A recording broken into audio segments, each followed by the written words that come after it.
50వ కీర్తన 15వ వచనం, ఆపత్కాలంలో నువ్వు నాకు నువ్వు గురించి మొరపెట్టు, నేను నిన్ను విడిపిస్తాను, అప్పుడు నీవు నన్ను మహిమపరచదు. ప్రార్థించండి వాగ్దానం పట్టుకొని. ఎప్పుడు మొరపెట్టాలి? ప్రతిరోజు ప్రార్థన చేయాలి.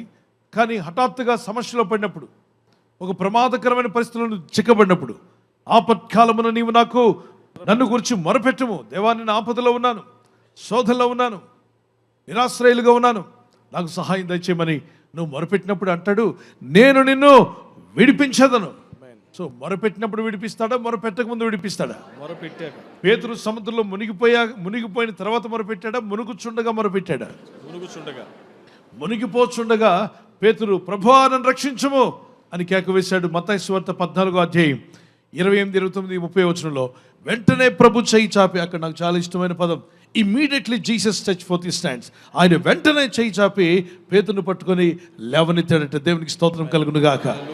ఈరోజు ఎందరైతే మొరపెడుతున్నారో, దేవుని సన్నిధిలో మొరపెడుతూ ఉండగా నువ్వు మునిగిపోతున్నావేమో, సమస్యల్లో, ఆర్థిక ఇబ్బందుల్లో మునిగిపోతున్నా, అనారోగ్యము చేతను మునిగిపోతున్నా, నీ పరిస్థితి మునిగిపోయే స్థితిలో ఉన్నట్లయితే, నీకున్న స్థితిగతులు నిన్ను ముంచివేస్తున్న పరిస్థితిలో ఒకవేళ నీకు అనిపిస్తే మొరపెట్టు పేతురులాగా, తండ్రి ప్రభువా నన్ను రక్షించుమని కేకవే. వెంటనే ప్రభు తన చేయి చాపి నిన్ను, నీ ఇంటిని రక్షించి లేవనెత్తే రోజు రాబోతుంది. నువ్వు తప్పక రక్షణ పొందుకుంటావు. సమస్యల సముద్రంలో నువ్వు బయటకు వచ్చుదువుగాక. ఆకాశంలోకి ఫ్లైట్ ఎగురుతున్నప్పుడు భూమి మీద ఉన్న మనుషులు ఎలా కనిపిస్తారు మీకు చెప్పండి? చీమలు. ఎంతమంది చీమలు చూసారు? చేయొద్దండి. ఎర్రచీమలు చూసారా చిన్నవి? రైట్.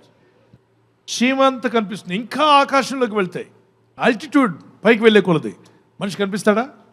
మీ ఇల్లు, భవనాలు, మన రోడ్డు మీద ఉంటే భవనం 45 ఫ్లోర్సా, అంత పెద్ద అంతస్తు అనిపిస్తుంది. పైకి వెళ్తే అది అసలు కనిపించదు.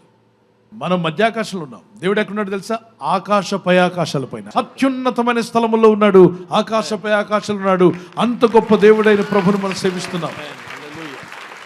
ఆకాశమైన సింహాసనము, భూమి అయినా పాదపీఠం. అంత గొప్ప దేవుడు ఆ పైనుండి మనల్ని పట్టించుకుంటున్నాడంటే ఎంత గొప్ప హృదయం అండి దేవుడిది. ఎంత గొప్ప హృదయం. దేవానికి స్తోత్రం అని చెప్పగలరా? మనం ఇంత పురుగంతుండి, దేవా ఎక్కడున్నావు, నాకు న్యాయం చేయవేంటి, పౌరుషం వచ్చేస్తుంటుంది, వీడికి కోపం వచ్చేస్తుంటుంది, దేవుని మీద అలుగుతుంటారు, కోపపడుతుంటారు.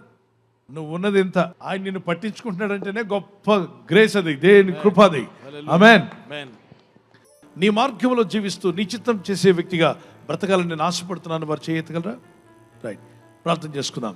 Let's lift up our hands to God. ప్రభా, నీ తట్టు తిరిగి ప్రార్థిస్తున్నాను, నాకు సహాయం దయచేయండి. కొండల తట్టు మా కన్నులు ఎత్తుచున్నాం, మాకు సహాయం ఎక్కడి నుండి వచ్చిన ప్రభా? అయ్యా, భూమి ఆకాశంలో సూచించిన నీవే మాకు సహాయము, నీవే మా సర్వము నా తండ్రి. నీ ప్రజలందరినీ దర్శించండి, ప్రతి ఒక్కరిలో నీ ఆత్మను కుమ్మరించు నాయన. పరిశుద్ధాత్మతో నింపండి. నీ ప్రజలు మొరపెట్టి ప్రార్థిస్తుండగా వారి హృదయాల్లో గొప్ప వెలుగును ప్రకాశింపచేయండి.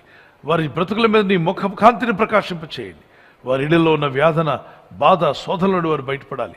ఈ రాత్రి నెమ్మదితో పండుకొని సురక్షితంగా కాపాడబడినట్లుగా నీ అగ్ని కంచి వేసి మమ్మల్ని కాపాడండి. మీ చిత్తములో కొనసాగే కృప అందరికీ దయచేయమని యేసుక్రీస్తు ప్రశస్త నామములో వీరందరికీ చక్కని నిద్ర దయచేసి తెల్లవారు లేచి కృపను మాకిమ్మని క్రీస్తు నామములో అడిగి వేడుకుంటున్నామా పరలోకపు తండ్రి. ఆమేన్. ఆమేన్. ఈ వాగ్దాన్ని మీతోనే ఉంచుకోకుండా లైక్ చేయండి, షేర్ చేయండి. అనేకులు ఈ యొక్క ఛానల్ సబ్స్క్రైబ్ చేసుకోమని తెలియపరచండి. సబ్స్క్రైబ్ చేయని వారు కూడా సబ్స్క్రైబ్ చేయండి. Good night. God bless you.